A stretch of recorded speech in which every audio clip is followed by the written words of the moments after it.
po. Okay, kids, good morning po. Hi! Hi! Oh, wow, energetic pa. Nakatulog po ba ng mahimbing? Opo. Oo, totoo po ba yan? Opo. Baka po hindi na nag-sleep dahil sa sobrang excitement. Nag-breakfast naman ako. Hindi pa So, po. don't worry, mag-stopover po tayo later para po sa ating breakfast. By the way, ako po si Ate Grace and I will be your facilitator for this school day. So please, hoping si Ate na okay lang po sa inyo na samahan ko kayo. Okay lang po ba? Opo. Nice naman ng mga kids natin. And of course, gusto ko lang pong introduce sa inyo ang ating bus driver. So in tourism industry, kapag sa educational tour ang tinatawag natin sa kanila ay coach, captain. O yung pakiulit ng kids. Coach Captain! Buhay na buhay kasi nagising ko sila. Kaya naman ang mga talaster. And inform ko lang po kayo that our coach captain is one of the best coach captain in tourism industry. Siya po si coach captain, Kuya Ruel. Okay lang ba kung sabay-sabay tayo na i-greet ang ating coach captain? Opo.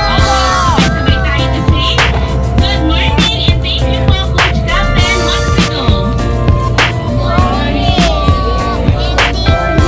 Wow, mag-greet naman ng ating mga students. And of course, kasama po niya ang kanyang palaging kasama sa kanyang ka-travel. Kung sa normal provincial operation, ayan po ang tawag po natin sa kanya ay bus conductor. Ngayon po, isa po siya sa mga mag-a-assist sa group natin going to our every destinations. Siya naman po, si Kuya Harold. Ayan, so i-greet din natin si Kuya Harold, ha? O, sabay-sabay tayo. Thank you and good morning, Kuya Harold. How we go? Thank you and good morning, Harold. Wow, hindi ko talaga sila yung sleepy. Good morning din daw po sa inyo, mga mom and especially sa mga kasama natin kids.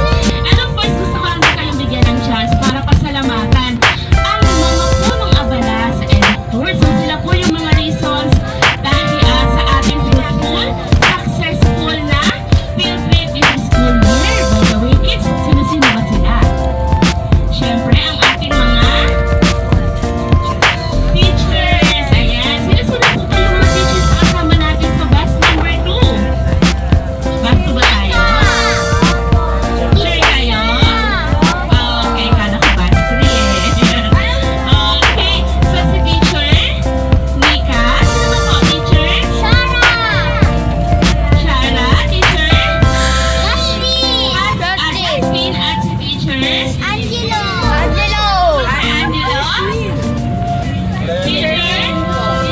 Sheen. O diba dahil napaka-special ng group natin, tayo po ang napili ng mga teachers natin na samahan sa buong maghapon na ito.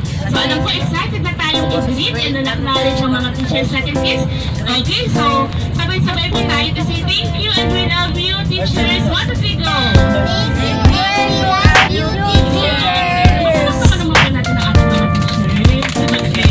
And of course, ang ating kasama mga parents, di ba? Siguro yung iba nating mami or daddy hindi na natulog para i-prepare lahat ng needs natin sa maghapon na ito. Taas nga po ng mga kamay kids kung may kasama tayong mami. Ay, may dadala po. Ano na po?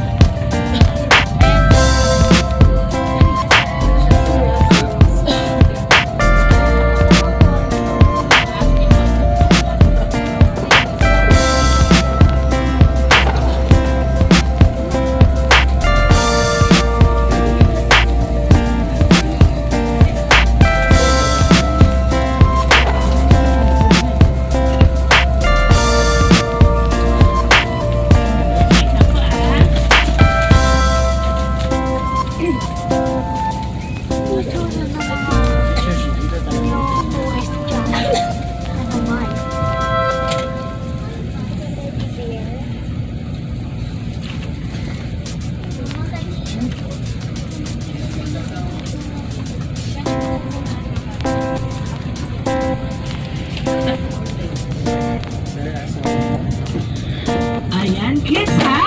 Ulitin lang ni ate ang tanong. Sino po dito may kasamang mami? Nasa